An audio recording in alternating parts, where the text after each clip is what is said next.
Not yet, Doug. Not yet. And now, straight from his basement somewhere in Fort Collins, Colorado, it's Stuart Yoshida and the OokTown Podcast. Oh, Stuart Yoshida and the OokTown Podcast is coming to you right now. Aloha, patrons and listeners. This is Stuart Yoshida with OokTown Podcast, where we talk about all things ukulele. That, as you all know, was Doug Brown, my intrepid co-host. I'm so glad he remembered the song. We haven't been on the air for a while, and that was the exact song you've always been playing, right, Doug? Absolutely. Absolutely.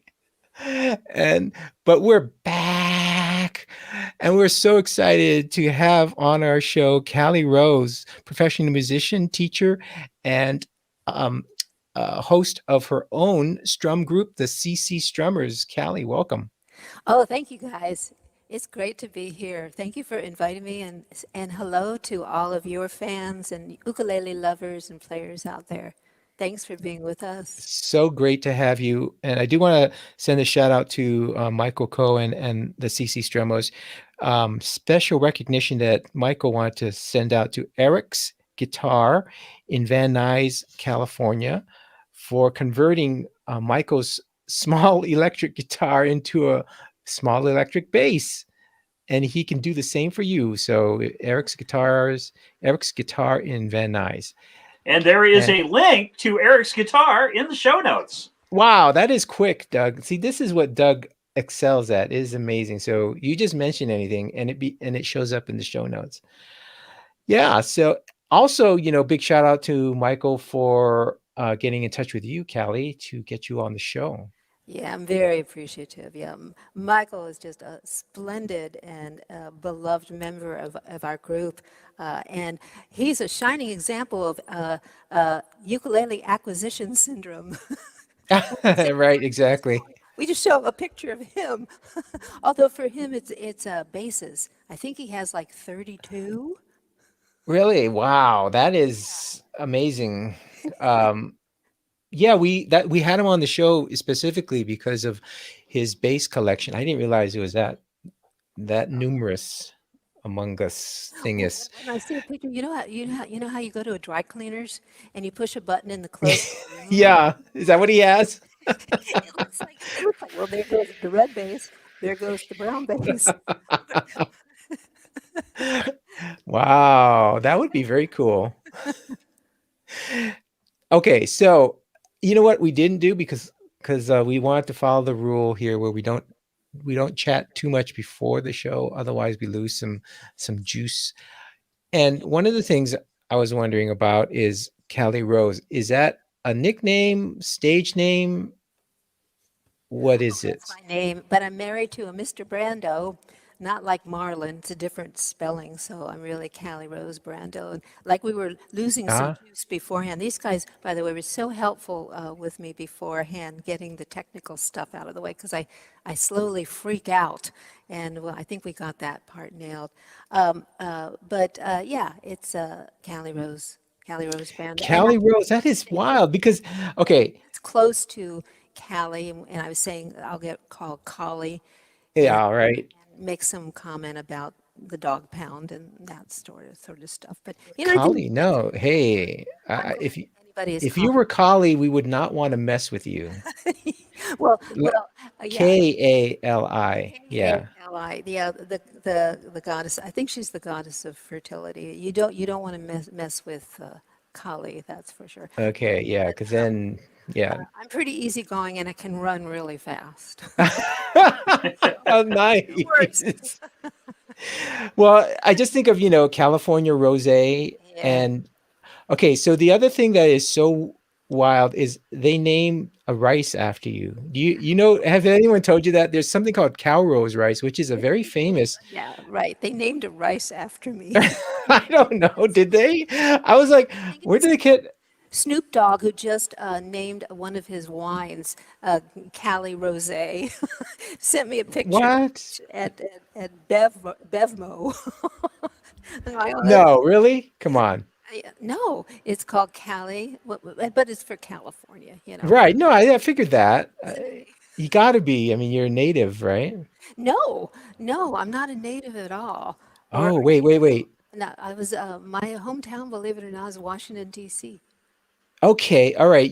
And when did your father go into this part of the space program then? Because he was like, I was reading your bio, which was really interesting.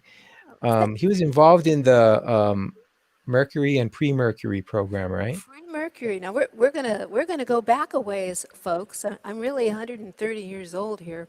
Okay, kids, listen A lot up. of makeup. Listen. No, my father was a combination of just a brilliant writer, and he was a aeronautics engineer, and Wow. he we were living, in Washington D.C. And I remember a night in the fall of I think it was 1957. I was just a little girl. My father took us, my mom and I, outside, and he pointed up at the sky and he said, "You're going to see something you've never seen before." And I'm just very excited. And all of a sudden, we saw this little white light moving slowly across the sky. Wow. Yeah, And yeah. we had never seen anything like this before. We didn't. It was obviously not an airplane or a helicopter. It made no sound. And I Mm-hmm. said, "Oh, Daddy, what is it?" And he said, "It's the Russians." Yeah, it And I'm is. thinking, and I Sputnik. said, "Well, how did they get up there?" Yeah. And it was Sputnik. Yeah, And yeah. and they were freaking out, at least according to the mythology that I heard at the dinner table. They were freaking out. I think that was true. The US was freaking out. It's like they beat us into space. Yeah, but okay, here's the thing that I am amazed at. So your dad knew exactly when that satellite was going to go across the sky and he knew where it was. That is incredible. Well, I would say, "Oh, Daddy, can you tell me a secret? Can you tell me a secret?" And he'd say, "Yeah, but I'd have to kill you." Yeah. I mean, no, did he stick around? I mean, long enough for the for the moon shot No, and all that? no. Oh, I'm What sorry. happened was he was in the public relations department. They quickly put together an organization and they called it NASA. Right. And so he was hired in the public relations department to get information out to the public of what's happening here, the importance of science, the importance of exploring beyond the Earth.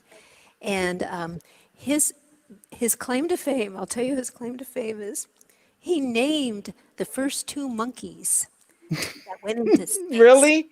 That is awesome. American monkeys, because the Russians Right. got the first animal up there Right. first. Did they send The yeah, poor little dog that they dog, stuffed yeah. into a little satellite. Like it's Yeah. going, "What did I do to deserve this?" Right? Right. So there's a room full of monkeys that are going to be going up, and they don't know what gender the monkey's going to be, and so they said to my father, "You got to name them uh, uh, gender free, gender neutral." And one name has to start with A, and one name has to start with B. And Oh, it just so interesting. happened that I had two family members that had a name that started with A, and my mom's name, Bernice, started with B. And they lobbied him and pestered him to name the monkeys after our family. I mean, because Bernice, you could do Bernie. That could be either way. Nowadays, maybe that would work. But back in the 50s, things were a whole lot different back then. And Oh, that's a bummer. we ended up, Yeah, because we had on our show Bernadette, and that could have been Bernie. it did, See? it could have been Bernie because Bernie, Oh man, that's yeah. The women get the short shrift here, n- because hey, if it wasn't for some women of color, they would have never been able to launch because it was the women of color who figured out all of the calculations for how to escape gravity. yeah. Yeah, Thankfully, that truth is finally being revealed. Finally, yeah, yeah. Well, and So, before so the show, my father, go ahead. he ended up naming them Abel and Baker, Okay, and up it went, I guess and I could. they made it up, and they made it back. Yeah. I think it was Abel that didn't make it too much longer after that. Oh, The lady, I think it was Baker, so don't quote me. She endured for quite a long time, but my family was really frosted with my dad. because they didn't use their names. A standard American, very dysfunctional family. Can anybody identify here? And my father's secret desire was to move as far away from them as possible without leaving the continental United States. And so, in a way, that was the last straw. The monkey thing was the last straw. And he said, "We're moving to California." The aerospace thing was happening in Los Oh, Angeles. And oh that's how yeah. we ended up here. So, in a way, I'm just Ah. grateful to Abel and Baker for All doing right. Okay. Well, that's a wonderful story. So that's how got out to California because your dad said enough of this. Family trying to force me to name the monkeys. I'm done with that. I'm moving to California.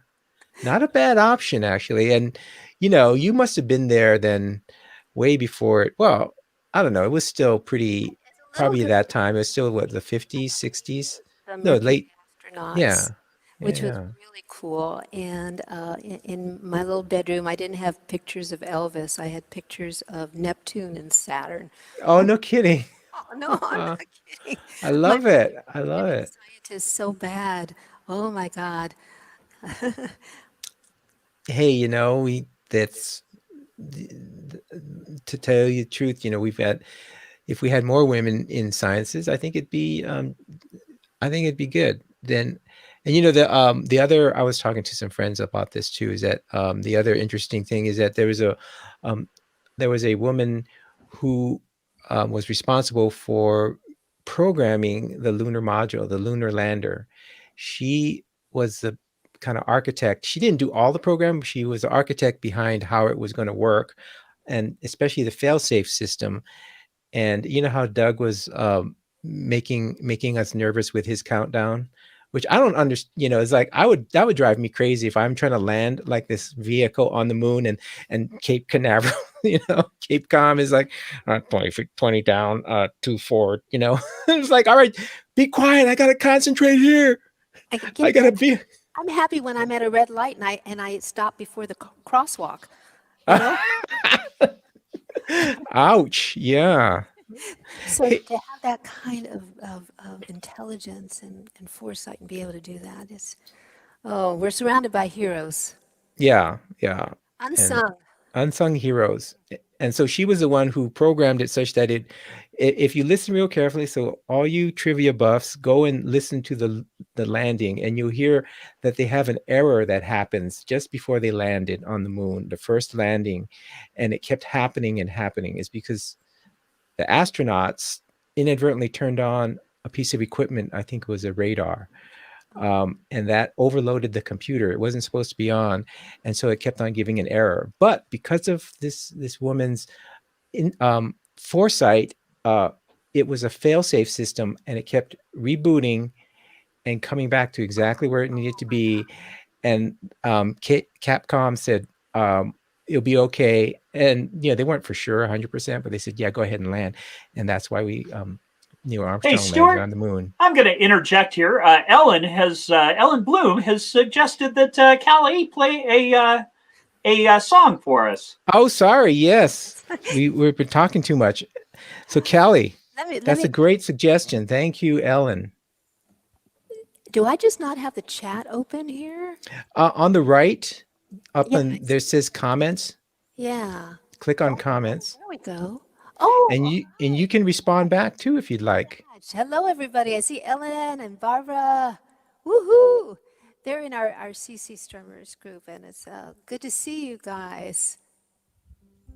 Awesome. Well, what do you have for us? Would you like to play a song to Oh, yeah, clean our palate here? I've got my little drum machine here. Can you hear it? Awesome. Yeah. Oh, yeah. Nice. Yeah. This is the one-person band. I'm turning on the drum machine with my right foot. I'm putting in the fills with my left foot. Really? Ooh, nice. I'm Oh, remember to turn up the reverb too if you want. What? The reverb. You can turn up the reverb. we had to kind of mess with the reverb. That was one of our juicy conversations before we started. How we love reverb, but not when I'm talking. Did you notice I just jump into a well here with my vocal? The CC Strummers know this song. Let me tell you a quick story. A few years back, we had one of our CC Strummers come in early one morning. He was a quiet, taciturn kind of guy, didn't smile a lot. And he came up to me with a big smile on his face, which kind of made me nervous because that was not part of my experience with him, And he said, Cali, something wonderful happened to me this morning. And I'm going through the Rolodex of all the possibilities, but I just said, well, what happened? And he said, I woke up. Isn't that great? I woke up. So I'm laughing until I wasn't laughing because, there's a darker side to that statement as well. But I said, I'm going to write a song about that. Okay, hang on, you guys. I'm having a little issue with my computer, so I've got to log back in. Hang on. Oops. There we go. All right. So it's called This Morning Something Wonderful Happened to Me. I Woke Up. And Stuart and Doug, are you allowed to sing along? It wouldn't be good. It would sound like a box of ukuleles dropping down the stairs. Because of the late, it's the internet. So you can mouth it. So here's the drum. 1, 2, 3, 4.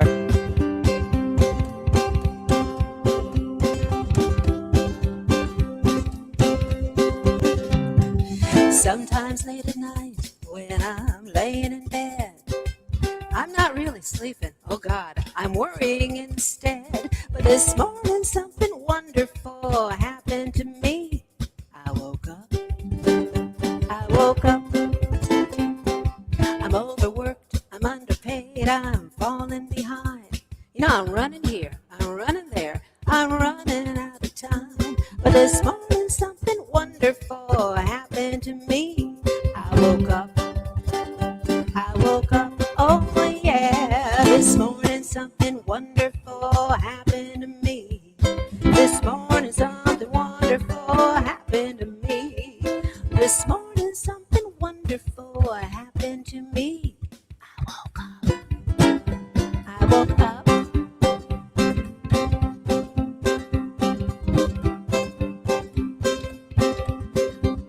Well, I got aches and pains I can't explain. Where do I begin? I've only got one body, and it is doing me in. But this morning something wonderful happened to me. I woke up. Crazy things are happening, oh, it's true. It's easy to believe this world is come unglued. But this morning something wonderful happened to me. I woke up, oh yeah. This morning something wonderful happened to me. This morning something wonderful happened to me. This morning something wonderful happened to me. I woke up. All right.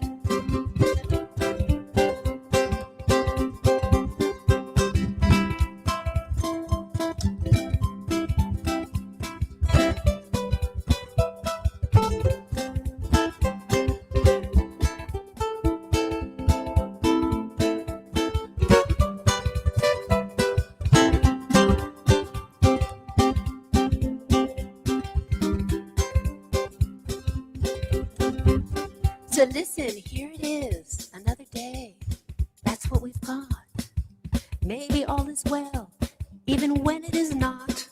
'Cause this morning something wonderful happened to me. I woke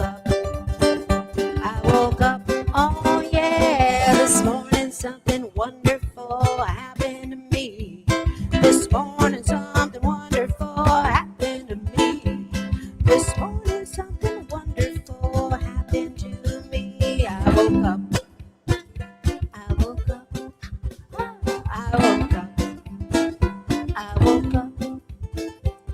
woke up. Yeah, I woke up 2, 3, 4.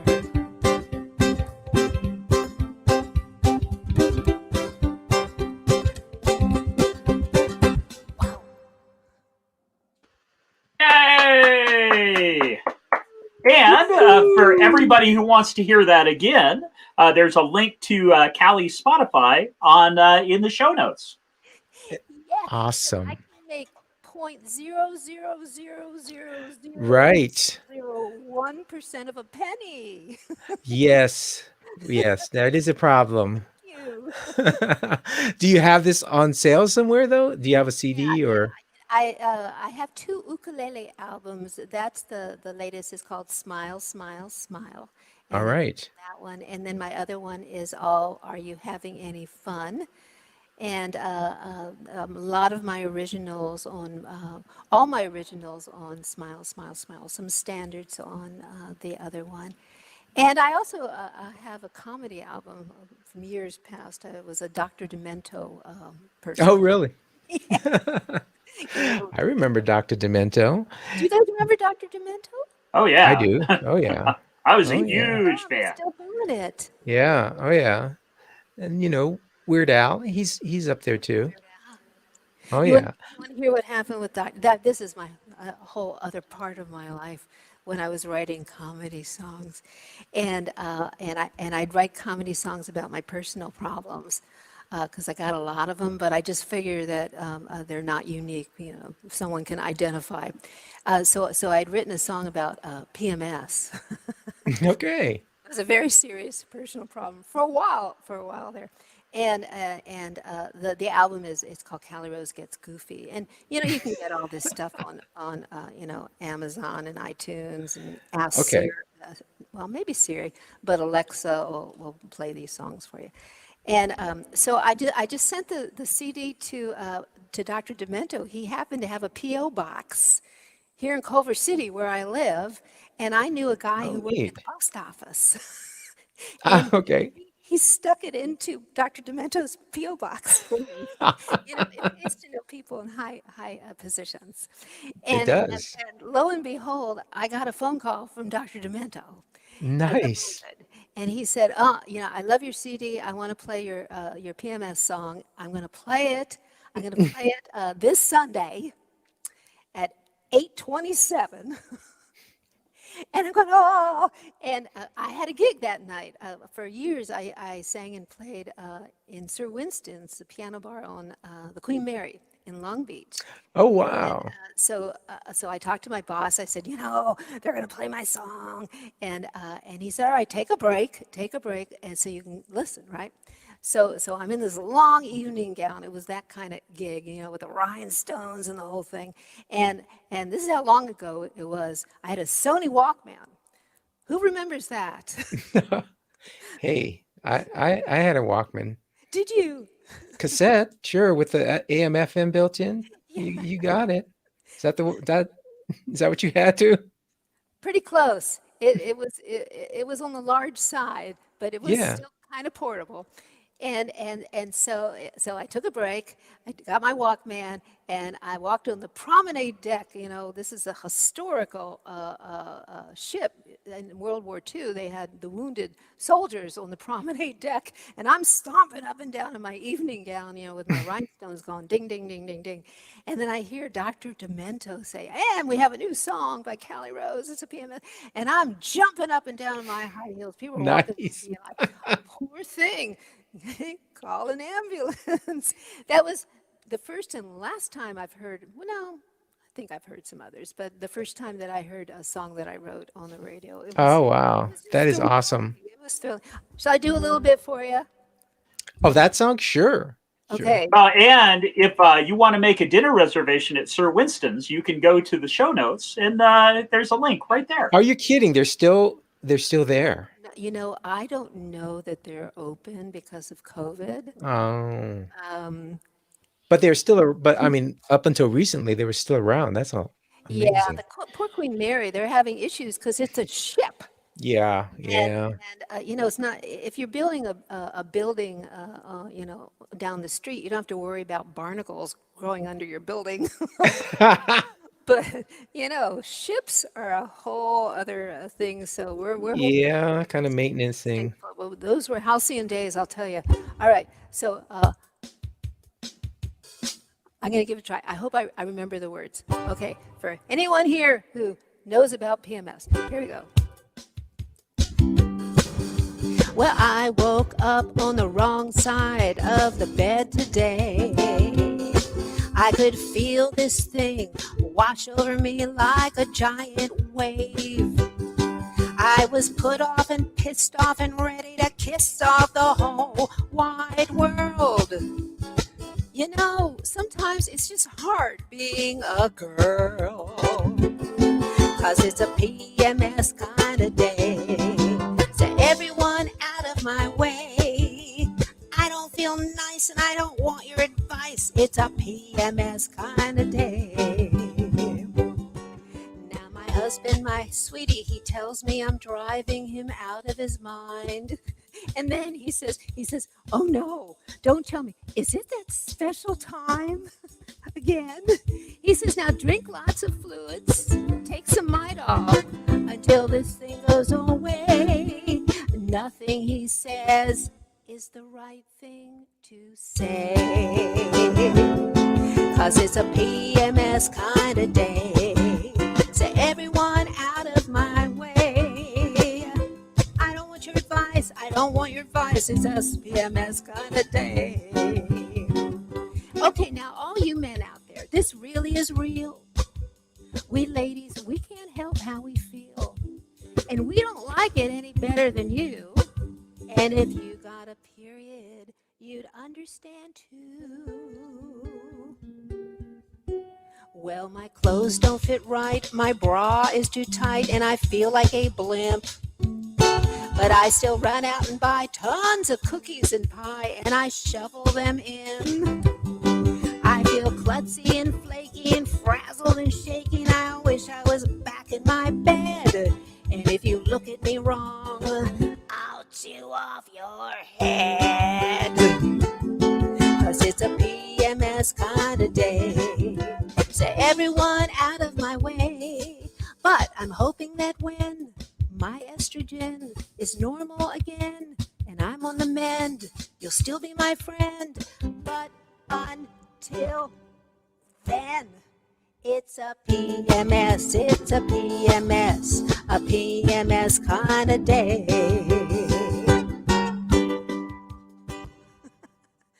Yay!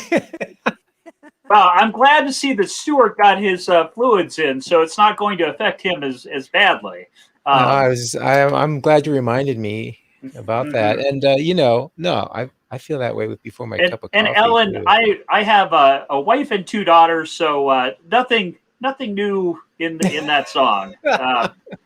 We're doing okay. And a big hello to my friend Ross, who is listening along. It's good to see you, Ross. Oh, I didn't see. And Ellen Bloom, Barbara. Welcome. Thank you, Sherry. And House Fluke? House O'Fluke? House of Duke is me. Is Doug. He's an imposter. It's Doug. Or poser, imposter, Oh, what a thing to say, Stuart.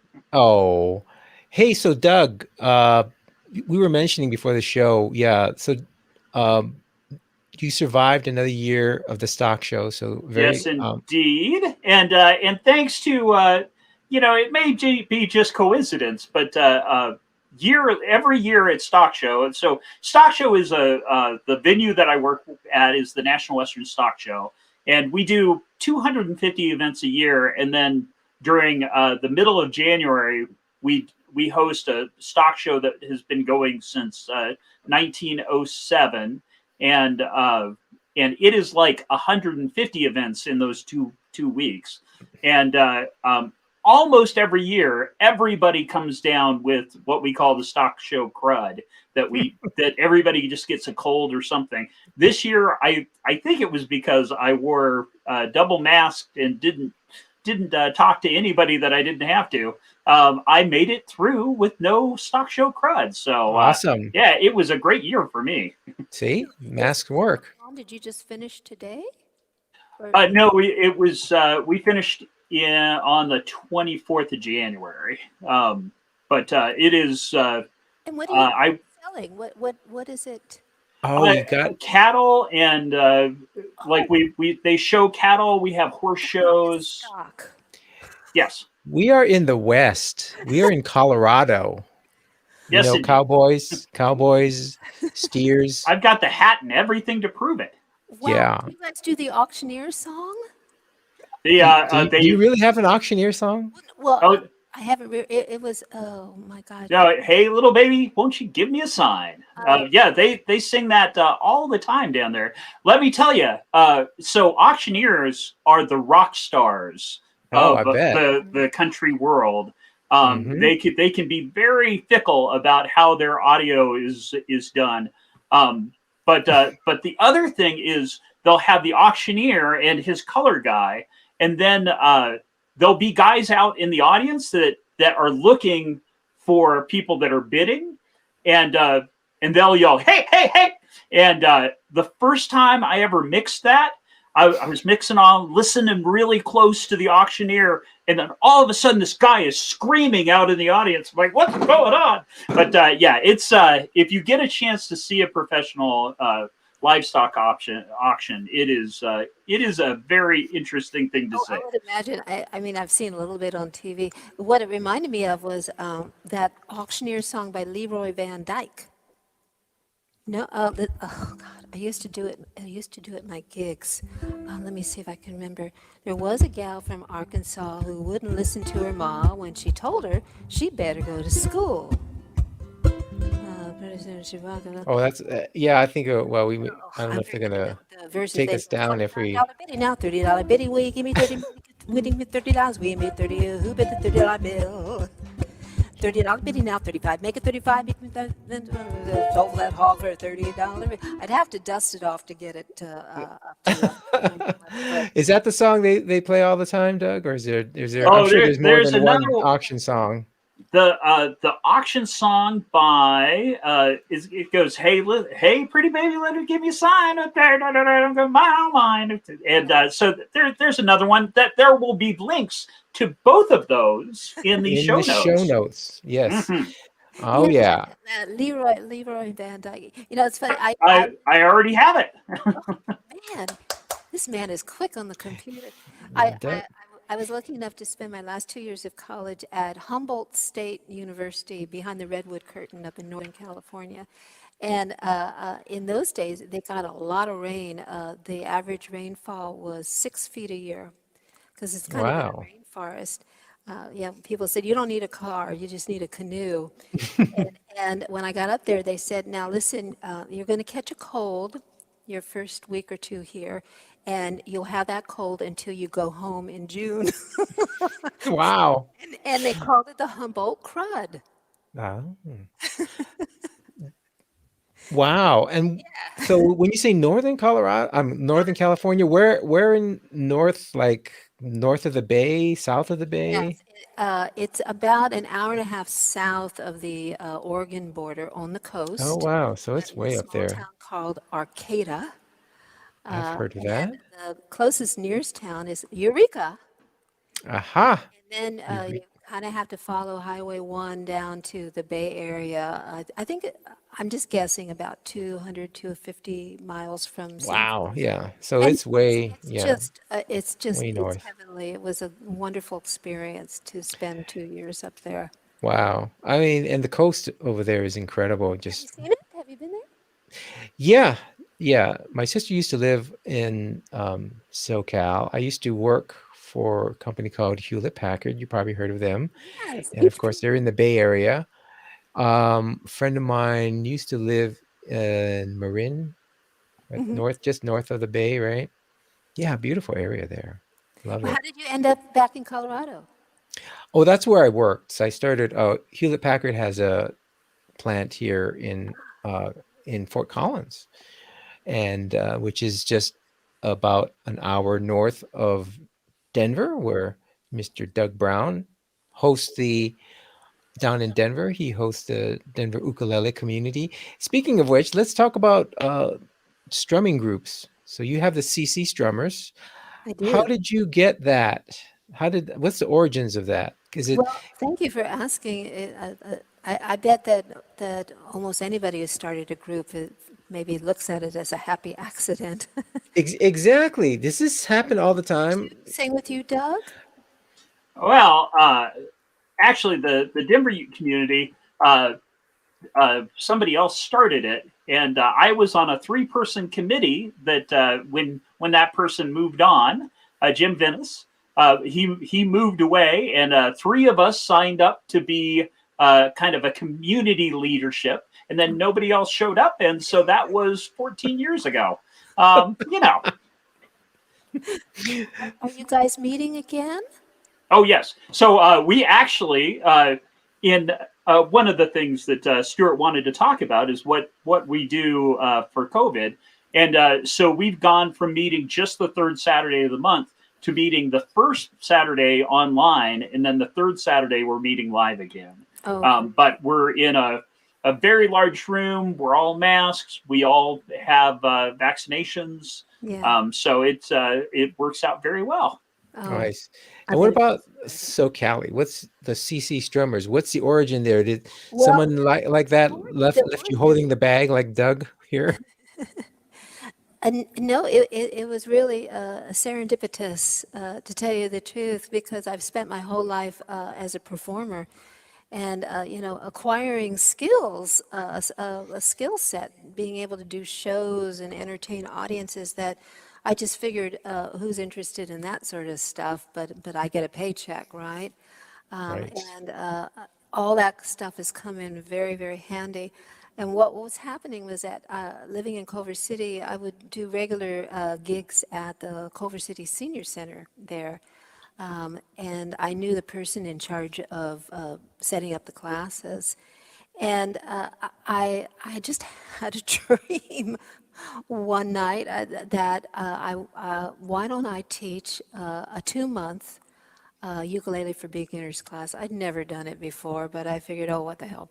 And the next morning I had a gig there at the senior center, and I talked to this lovely woman, and I said, it just occurred to me, maybe I could offer like a 2-month class, that's just it, and a beginner's ukulele. What do you think? She says, can you start next month? Nice. Oh my God. I said, yes, I can. And it was shaky at first because I had not taught, although I think I have a natural ability to do that because I think one of the important things to being a good teacher is to be very patient and understand that this stuff is not easy and to listen to where people are coming from and to interact and offer and invite them to share what's happening with them because so I can learn from them. Mm-hmm. And so we started off with about 15 people and I'd say after about 2 weeks, all of us discovered that this was such a joy that we wanted it to continue. And they said, can we continue it? And, I was doing 250 shows a week, a month, a year. And I didn't have a lot of time in my schedule, but Wow. it was therapeutic for me too. Mm-hmm.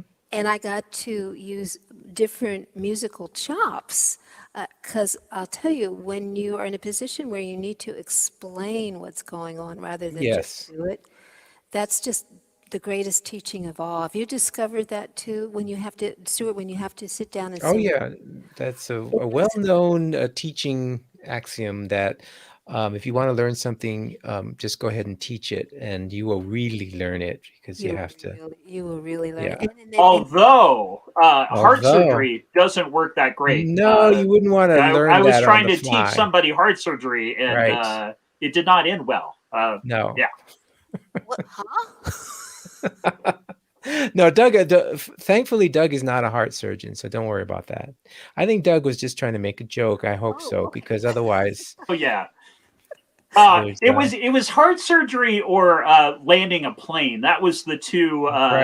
the two trying to teach somebody to really get it in that you Yes. don't necessarily want somebody. It's their first time and they're trying to explain it to somebody else. I have Yeah. indeed found that out though. Uh, actually, we had a strum along the other day uh, where I was talking about how to do different chords, and I said, well, a D minor is kind of like an F with this little guy down here. That little guy in there, and then a G minor is kind of like a G, but you scoot the little guy back and you put the other dude down there, and they're like, yeah, Doug, maybe you should just lead. That's what you do best, and I agree.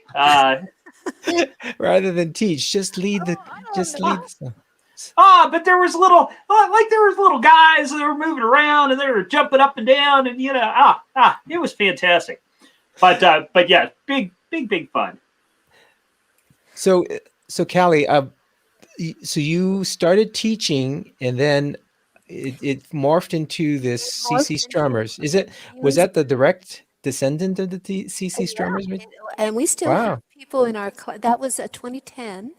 And we still have people Wow. who are playing with us today who were in that first class.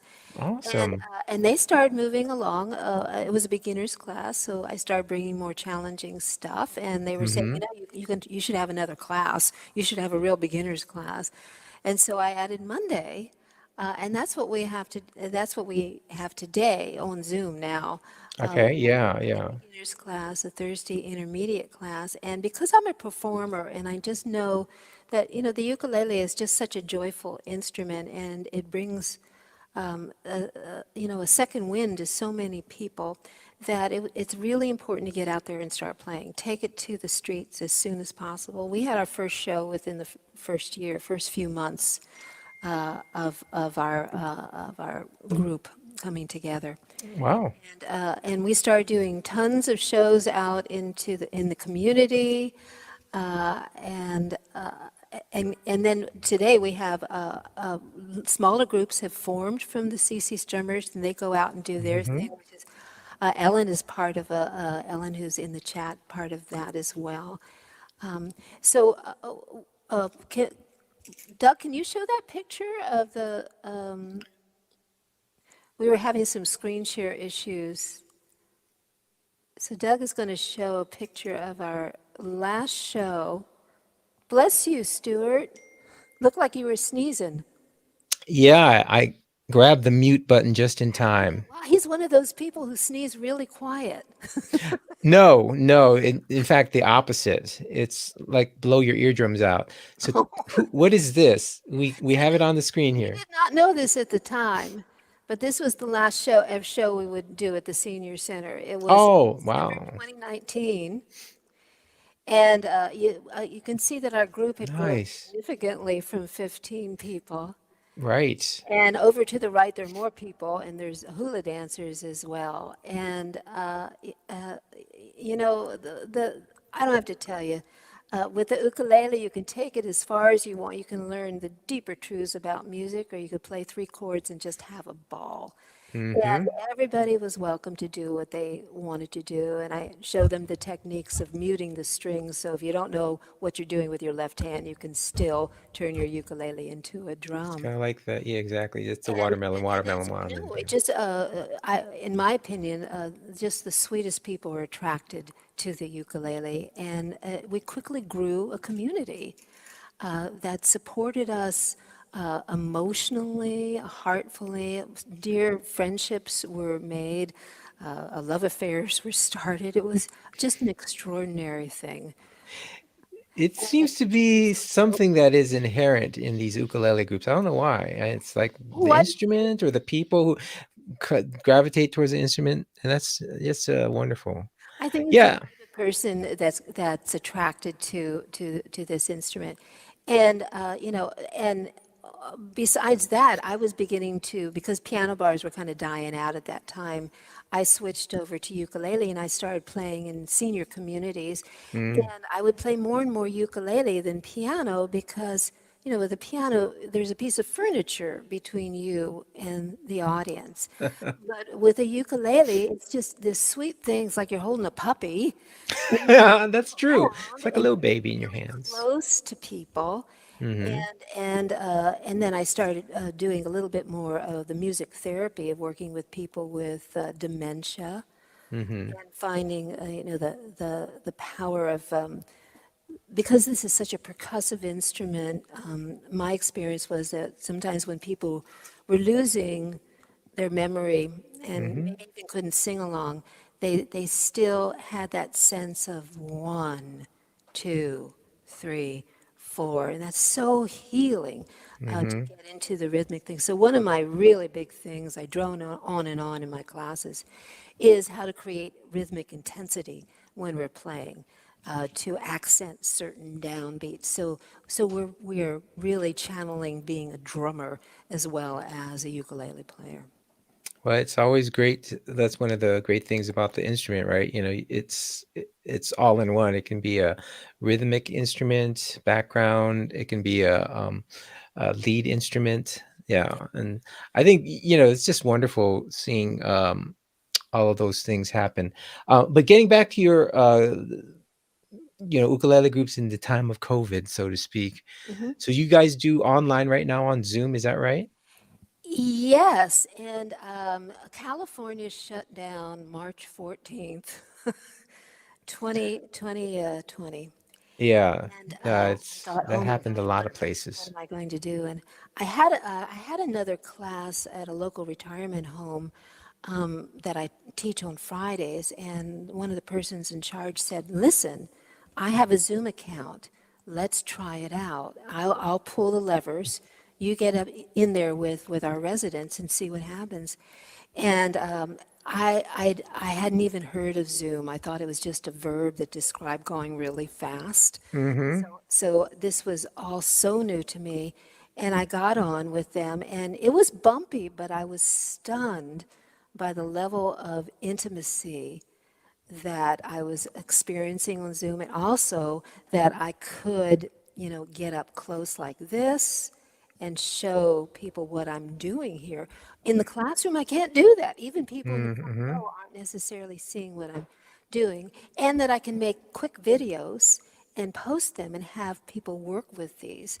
And I actually prefer Zoom for teaching for Oh, those. really? I Interesting. do. I mean, to have the communal, effervescent experience playing and singing in person, you can't replace that. Zoom will Right, never replace right. that. And fortunately, today, we have the best of both worlds because we're doing 4 live jams a month. Nice. And I still have my 2 Zoom classes every week, beginners on Monday and intermediates on Thursday. I have my retirement community on Friday, and on Saturdays I teach an intermediate advanced class where we're doing chord melody and improvising. So we're all over the map. So you and wow, and I'm surprised to hear you say that that you prefer for instruction, I guess one-on-one, you prefer Zoom. Is that right? Now, how do you get over some of the limitations, I would say? Because, you can't, one of the things that when you teach in person, you can just go, well, no, no, you put your finger, and you can, show where the finger goes and all. Yeah. Whereas on the video, and, I've done video instruction also, it's just, you have to kind of really think about, well, how am I going to show this and how am I going to communicate that? So, kind of how do you go around those limitations? Well, not completely. It's an imperfect system, just like live is an imperfect system. Mm-hmm. Unless you're sitting this close to each other, no system is complete. But I think over the 2.5 years that we've been experiencing this pandemic, I have really learned to create a participatory environment. It's Mm-hmm. very, very important for me that people feel comfortable unmuting themselves and showing all of us what they're doing. Because number one, I learn from them. I get some great tips from them.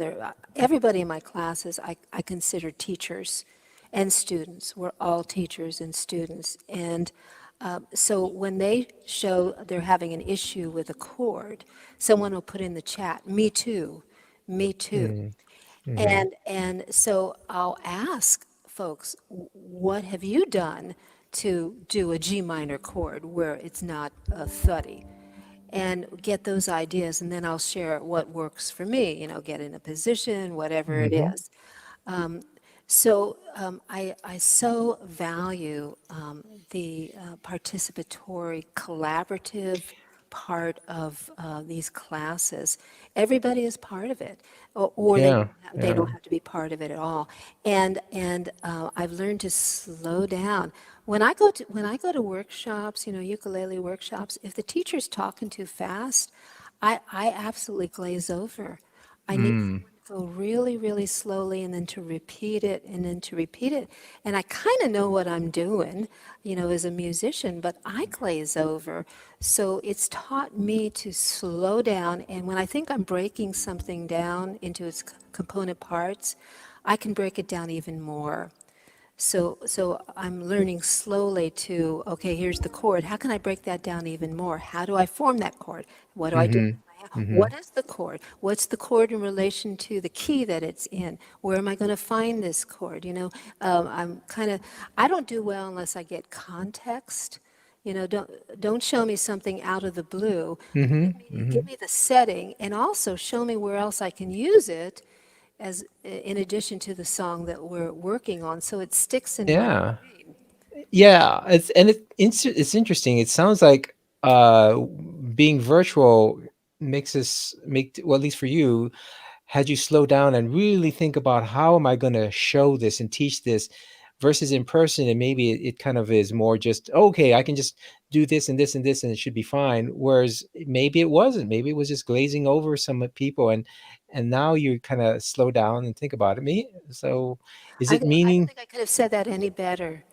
Yeah. Well, I think it's interesting because that it's so hard.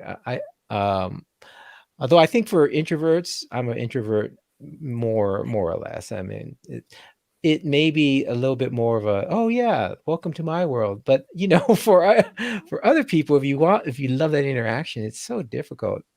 And I guess this bridges it to some degree. I hope so anyway. So you've done. So what are the things have you done? L- Here's a question that I have, for myself. Is this how do you bridge the gap of the I'm you maybe used to be creative and performing out in one way, and now it's forced us into this corner. How has that affected you, and how have you overcome it? What's has it helped out, been detrimental? What an The interesting whole question. COVID. And it must be relative to your experience too, asking that question. Um, well, I find teaching goes both ways, and it can be extremely creative for me Mhm. because I don't, I'll have an outline of what I want to cover in a class or a private lesson or whatever. But I've just learned that I might need to throw all that out. Because first and foremost, I want to know where the players are coming from. Because you asked that question because you're coming from a particular place, and I want to know why that question's being asked and what their experience is, Mhm. and then I respond by sharing my experience from that point, not from the point that I originally thought. Well, this class is about A, B, and C. And so it's very spontaneous and fresh. And the key is to just stay present. People talk Mhm. about being in the zone. And maybe we musicians have a little bit more experience with that because we get to a place where we've done enough woodshedding that we don't have to think about what we're doing. We're just doing it. We're just being music. And so I think getting into the zone with teaching is very similar. It's like no agenda, but being in that space with that person and seeing where the river is going to take us. Wow. I'm not kind of working with dementia people. Yeah. There's a part of me that wants them to come out of their dementia and sing, Mm, "You are my sunshine, come back, come back." And mm-hmm. that doesn't necessarily happen. And my philosophy of that was, well, I have to go where they are. I have Mm-hmm. to be where they are, Right. in their space, and share the music from their space, not mine. And Mm-hmm. it's kind of helped with the teaching. Yeah. And you can, and even though you may not see it, they've done studies, right? That just the rhythm and the music and the sound, the way it stimulates their memories, because if they have a song that they recognize, it actually does stimulate that part. So and maybe you can't see it, but you know, yeah, all good parts of music therapy. And speaking of that, I saw that you participated in a UKC Ukulele Kids Club. Yeah, do you guys do that too? I well, I've I gave a seminar workshop to a group of UKC members, so it was a lot of fun. But yeah, wonderful group. So tell me what you were doing. What did you do for them? Well, we got another happy accident. Your guest from a few weeks ago, Michael Cohan, he's done so much for our group, our tech, and he's one of our bass players. And we wanted to give him some money. So we did it. We donated him $200 to him just as a little thank you for everything that you've done for us, Michael. And he said, well, I'm going to donate it to something. And sitting next to him were two of our treasured members, Linda and Bill. And they said, well, have you heard of the Ukulele Kids Club? And we went, no. And they talked a little bit about it. And Michael was just thrilled. So he contacted them and said, I want to send you $200 in the name of the CC Strummers. And they said, well, great.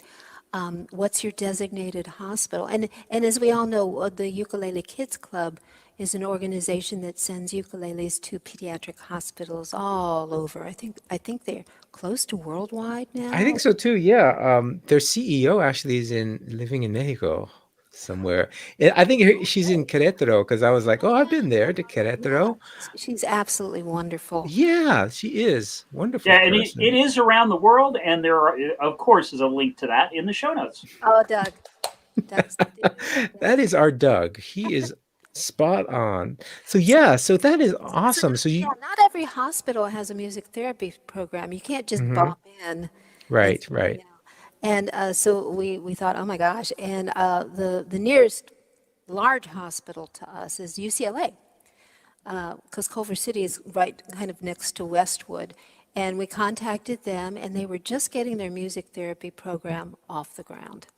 Oh, no And kidding. we got in right there, and Wow. we started donating to them. And then they had us come, about six of us at a time, and do rounds with the music therapist.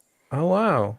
And through until the pandemic, we were there about one Mm. week before we shut down California. So it was a little iffy, but we made it through. Wow. Uh, Nice.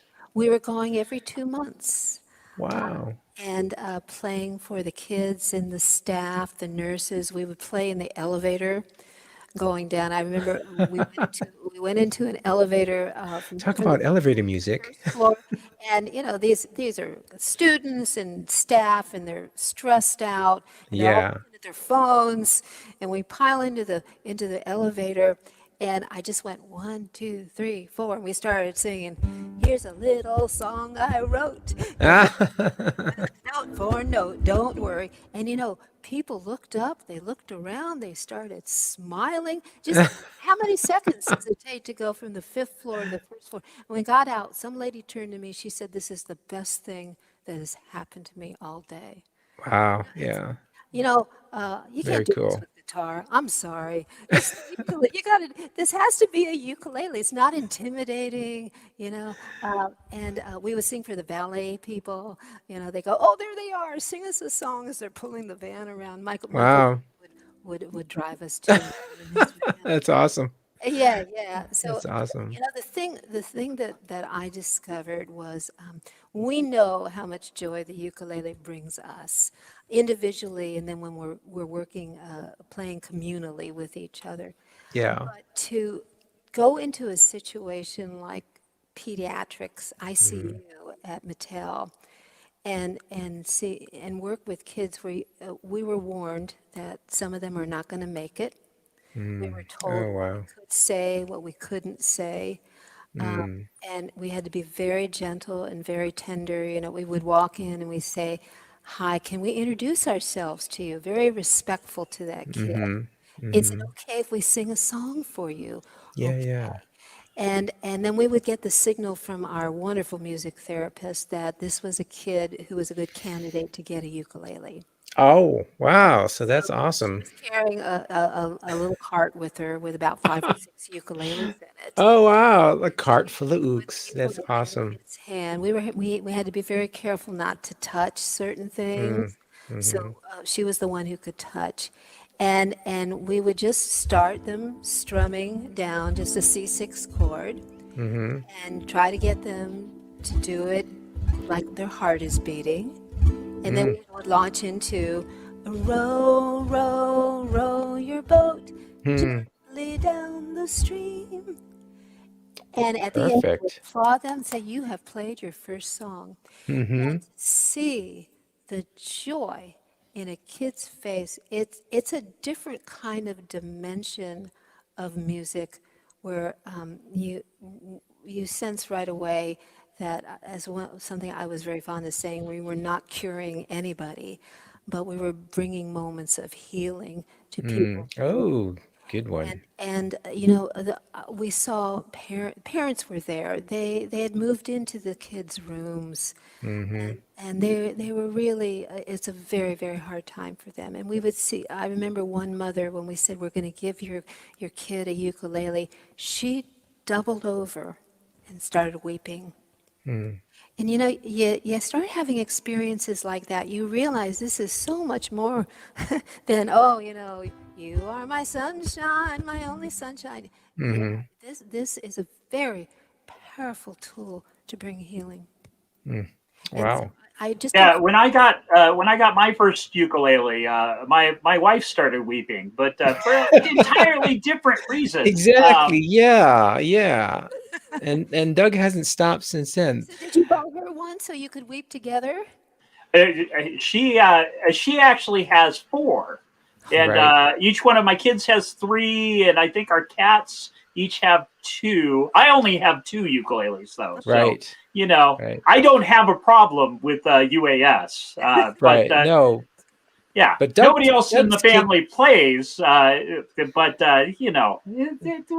Doug's dealing takes with it. cares of all the ukuleles just to make sure they're all in tune, that they are all playable, in case any one of his family wants to join him.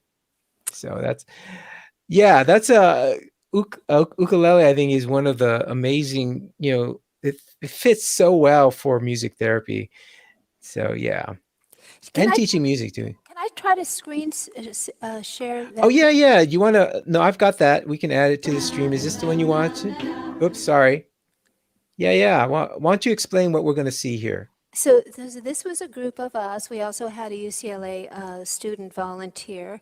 And this was a kid that we gave the ukulele to. You can see his father is taking a video too. And so we start the kids off with just basically we stick to a one chord song. And usually they're just playing a C6 chord. Mm-hmm. And we were doing our na na na na na na na na na na na na na na na, and you'll see our Michael Cohan there. He was playing a U bass, and he had a little amplifier that he wore like a shoulder bag, Right. so we would get a little bit of a bottom. There you go. Let's play the video.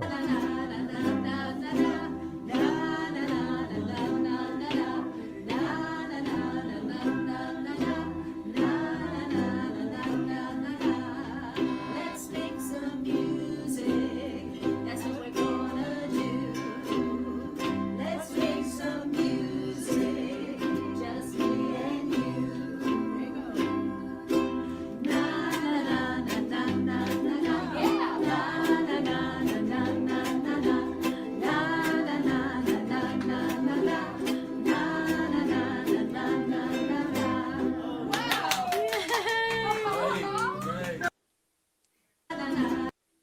Oh, that's awesome. Isn't that sweet? And by the way, all these videos have been released by UCLA. So Nice. we don't release any pictures or any videos without a specific okay from the families and from the Yeah. UCLA.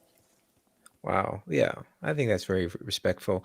Well, that's cool that you kind of started at the ground floor with the UCLA program, huh? I mean, it sounds like they were just ramping up. Is that Yeah, right? yeah. Our music therapist, she had a 3-year contract and she just moved on. So Oh. we are hoping and it was funded by philanthropy for this Hmm. program. So we're hoping, our fingers are crossed, that we'll be able to continue to go to UCLA. They'll continue the Oh, music. right. I Oh, mean, yeah, for sure. That would yes, be awesome. it is. That'd be. We see this as ukulele players. This is medicine, and Hmm. so. But we'll continue donating to the Ukulele Kids Club. I'm so proud of the generosity of our group. I think we have donated over $8,000. Whoa, that's amazing. Yeah. Well, we have amazing people in our group, just like you guys do, ukulele people. Yeah. Well, that's a great thing to do. Yeah, and um, I hope they continue that, especially during this time. I saw some staff member too playing. Was that someone in scrubs Oh yeah. strumming along, or is that? Um, that was a UCLA volunteer. No, neat. That Very yeah. cool. And I think the music therapist was the one who was taking the video. But Okay. we've sung. I remember once we sang for a little one. She was just a little one, or he. I'm not sure. And we're not supposed to actually indicate what gender a kid is. They're very protective of these kids' Hmm. privacies as well. They should. But the kid was getting some kind of treatment, and it was looked like a painful treatment. And we Hmm. stood outside the door in kind of a semicircle, and we could see, the kid was attached to a monitor. You could see the respirations and the pulse Hmm. and all that. And we just did like a hush, little darling, don't say a word. Very quiet kind of lullaby. Hmm. I was gonna buy you a mockingbird. We just sang it over and over. And the kid stopped crying. You could see the respiration slowing down. You could see the pulse Isn't slowing that down. incredible? That is Really? Yeah. And amazing. that was the X factor during this period. It was Yeah. the music. The nurses were Hmm. doing their thing. It was the music. Absolutely. I'm convinced, and there's just something about it. Just the human mind and ear gets in tune with that, and then the Yeah. body starts aligning with all of that. Yeah. Just Yeah. to hear that though is just an example like that. Yeah, and It's another thing amazing. that I've learned, especially working with seniors and people who are experiencing illness, is it's so important just to be present for that person, Hmm. and to look at that person. I've heard it said that, love is the quality of the attention that we pay to each other. And so Mm. a lot of our players would be stressing out because we had a little set list that we would pick and choose songs from, and we were playing by ear. I didn't want people to look at their music, but if it was freaking our players out, they would have little cheat things they would Hmm. attach. And I would say, it doesn't matter what you play on the ukulele. What matters is that you are there 100% for that kid and looking at that kid. And you don't figure this out until you do it and Yeah. discover, yeah, you can just do this and look at that kid. And you're giving that Yeah. kid a great gift by just paying Absolutely. attention to that kid. Absolutely. Although you do not want to have Doug come by playing his flamethrower ukulele and Thunderstruck. Other than that, I am absolutely in tune with you because Well, I mean, it really depends on who the kid is and whether or not that's they're on true. oxygen. That's You true. know. If they're not on oxygen, maybe. Okay. Yeah. Yeah, there are some pretty incredible ukulele players out there. Where there is actually someone who made a flame throwing ukulele, Mm. and yeah, and I think did they play that to Thunderstruck or not? I can't remember. But and Doug did share one where there's bagpipe player who did Thunderstruck on his bagpipes with a Oh, flamethrower. yeah. It's So a yeah, I think Doug is probably going to put that in the show notes, aren't you, Doug? Probably. There you go. All right. Well, weird thing to say in the it's show been a notes. little over. I'm It's been a sorry, I little. interrupted you, Stuart. What's that? I interrupted you. What were you saying? No, no, no. I was just gonna wrap it up here. We've been talking for a little over an hour. It's been wonderful Oh, thank you. hearing your stories and hearing your songs. Do you have another song you want to play? An original you want to play for us? Anything comes to Um, mind? yeah, I could, but you know what? I'd rather.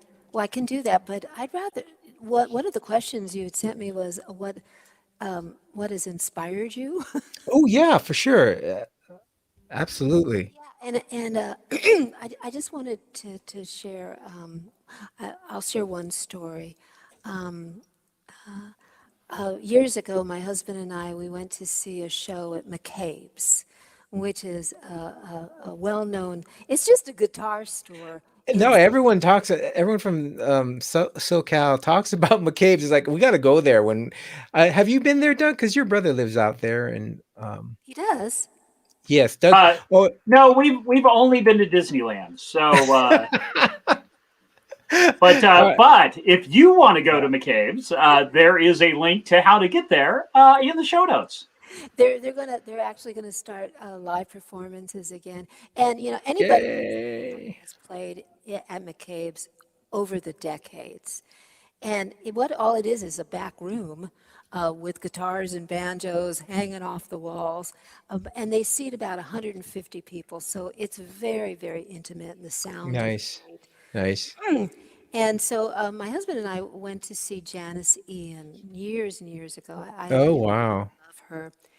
And I learned a couple very important things from that show that has really informed my musical journey.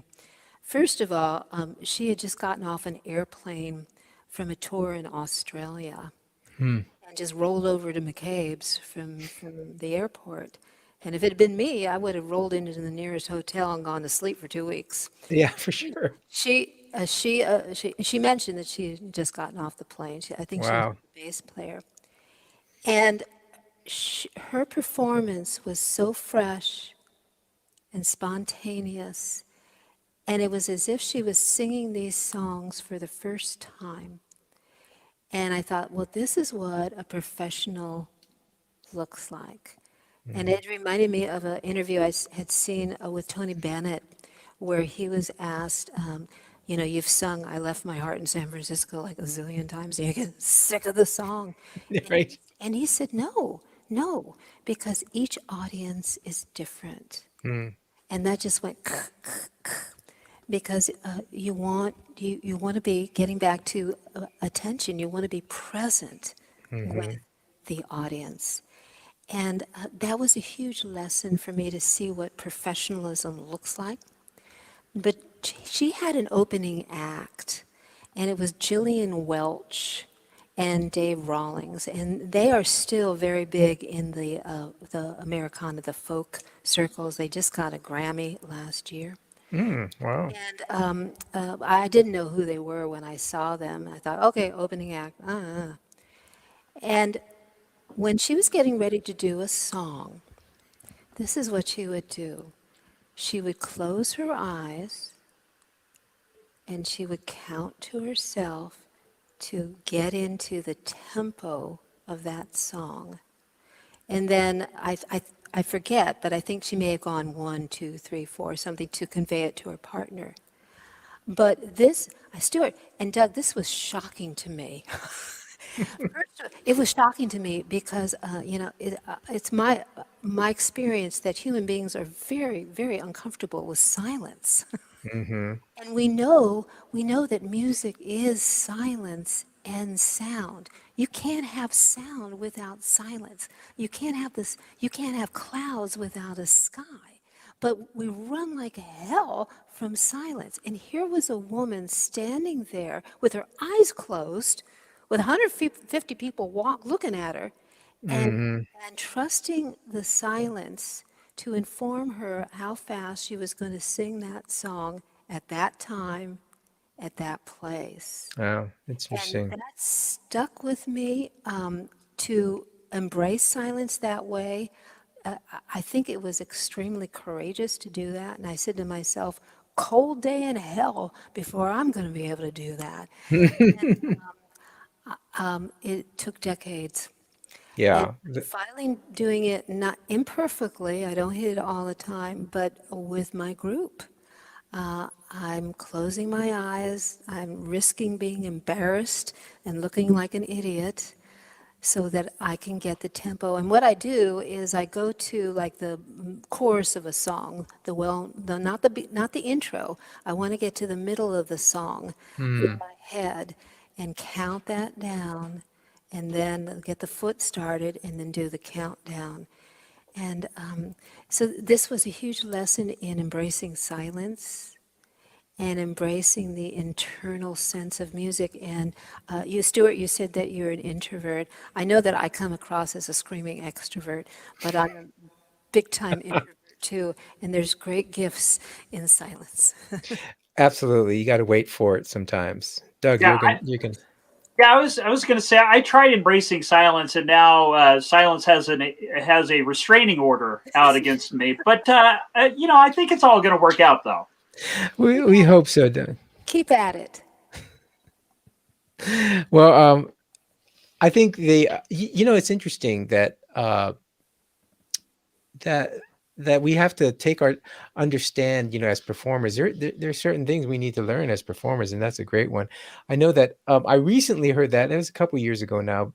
Victor and Penny, who are see that's their stage name, and Doug, remind me, it is I can't think of their names now, but Aaron and other than Jeff. Aaron and Jeff. They did a class, a workshop on performing, and you think, oh, I'm a performer. I've been performing, and this is one of the things they actually said. They said, yeah, before you start a song, just stop and gather yourselves. I don't know if they used the word silence, but it wasn't that you don't have to, always be talking. Mhm, You can wait. So yeah, mhm, Well, that's a really and great. after mhm. hearing Aaron talk about that, the realization that every show that I've ever seen them at, which if you get a chance to see Victor and Penny, they are awesome. They But are. every show that I ever went to, like from the second they hit the stage, I was like, yeah, yeah, you go now, woo, you. And they said, it's really important that you take this moment, and even if somebody is screaming at you, it's very important that you take Yeah. that moment. You don't So want Doug at your show because that's what he's going to exactly. do. It's hard because, there's that people-pleasing thing. Right. You want to So go, it's so no, I'm hard going to to be play. true to yourself. It's an Right. ongoing thing. I'm trying to typically, how do you say it? Surreptitiously? Sarah. Oh my gosh. Now I can't No. speak. Doug, Sarah Tipton is Sarah the Tipton. lady. Sarah Tipton is the lady that wrote about silence. She wrote a terrific book, and there's a link to Sarah Tipton's book in the show notes. of course. You can sneak in a deep breath through the inhale through the nose, and then a Yes. slow out breath through the mouth. Yes. That's How long did that a, take? a good practice to do before you. Practice to do. Yeah, it's okay to do between songs just to ground ourselves, to get our feet, on the ground. It's scary. I've been doing this for years and years and years. It's scary. You're putting yourself out there when you're a performer, and people are going to judge you. People are not going to like what you do, and ultimately, you just have to be true to yourself and inhabit that space, that quiet space. Yeah. Yeah. Well, awesome. Hey, I just want to give a shout out to Marilyn. So thanks for Hey, commenting. Marilyn, thanks for coming, darling. And if She's you in the do have a background. song to take us out, let us know if you want to do another one. Oh, I'd love to. All Are right. you talking to me? Yes, Oh, yeah. Callie. Yeah, Doug already gave us his song, and we're gonna give a big thumbs up to Doug. But you're our guest. Okay. So what would you like to sing, and maybe give us a little background on the song if you want to do one. Okay. Hang on. Let me get my little drum machine here going. Don't worry. It's a my own song. We were talking about copyright. Right, I know. Don't. I had this is the title song of my Smile, Smile, Smile CD, and it's called Smile, Smile, Smile. There you go. I like. I wanted to So challenge appropriate. myself to write a song, a love song. Most songs are really love songs, some kind of love. But a love song that you could sing to your beloved, to your kid, to your Mm. to your bowl of corn checks, to your dog. Generic, but yet not. So let's give it a try. 1, 2, 3, 4.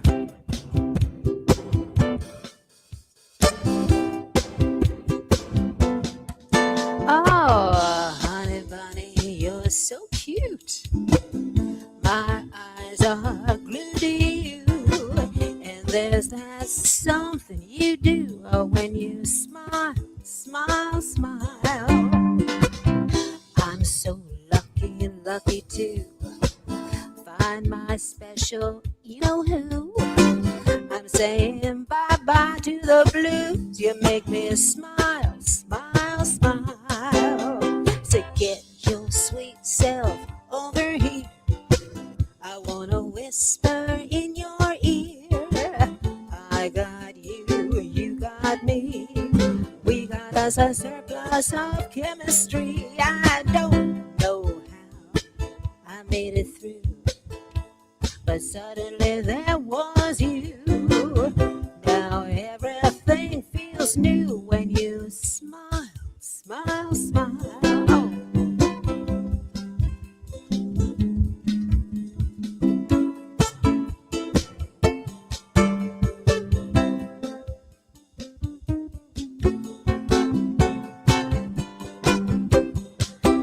Love comes in unexpected ways. Can't explain it, who can say? But out of the blue, there you are, making over and taking over my heart. I got this thing made for two. When I see your face, oh, I know it's true that I'm doing something to make you smile, smile, smile. Smile, smile, smile. You gotta smile, smile, smile.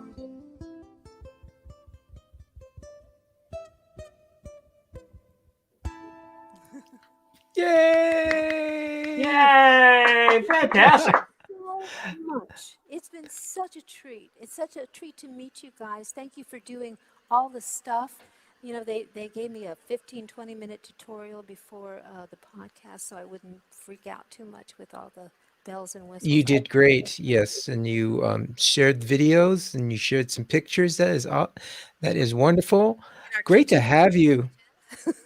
Yeah, and you chased your husband out of the house Chased just my for this. husband That's out of the awesome. house. As soon as I get Wow. off, I gotta text him and say, "You can come home now."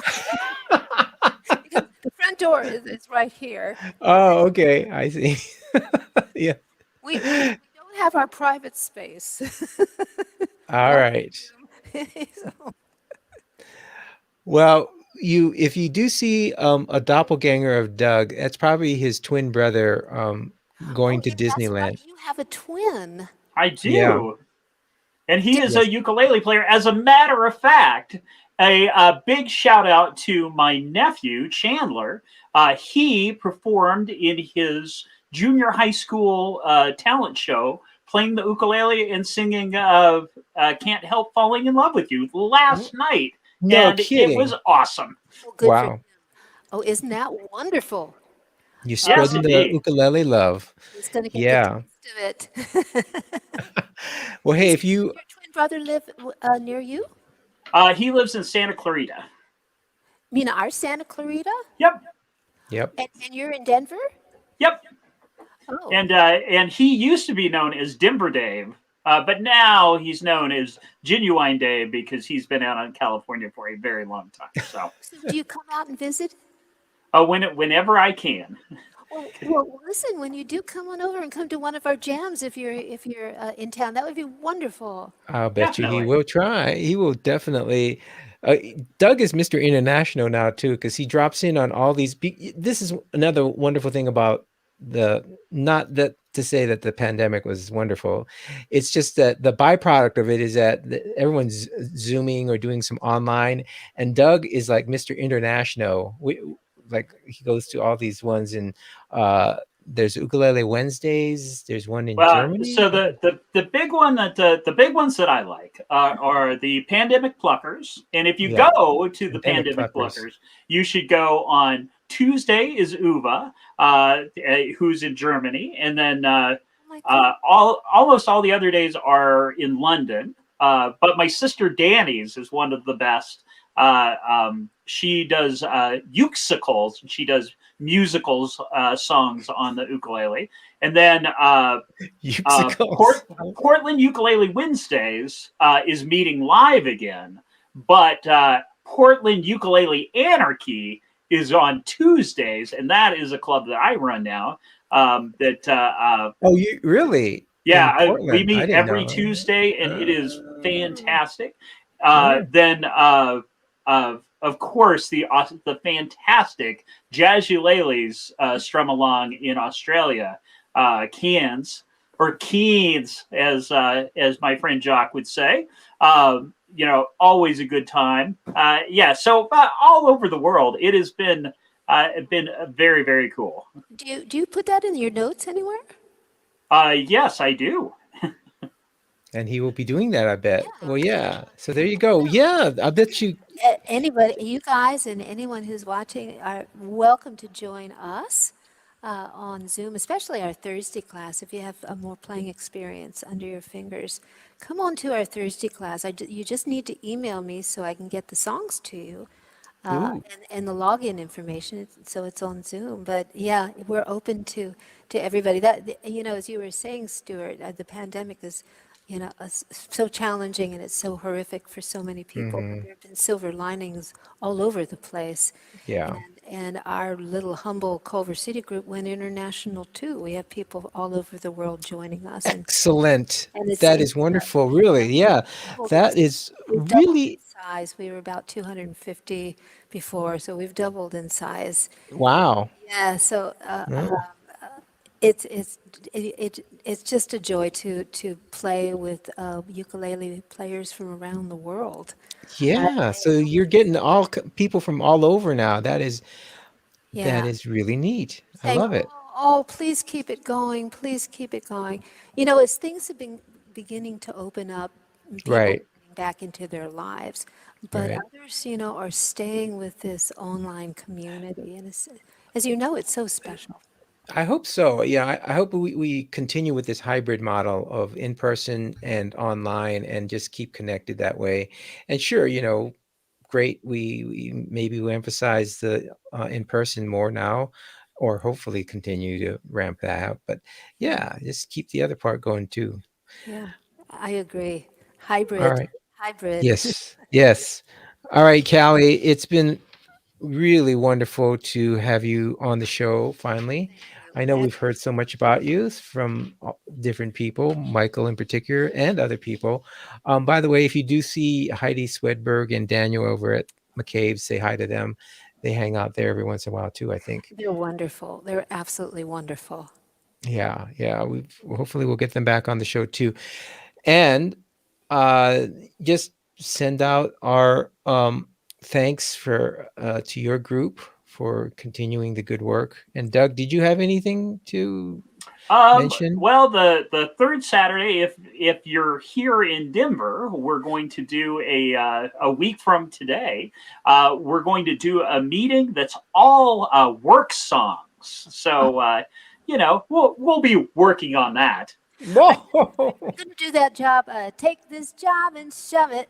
Yes, indeed. I would guess they're going to have that one in there somewhere. Yay. All right. Okay, Callie.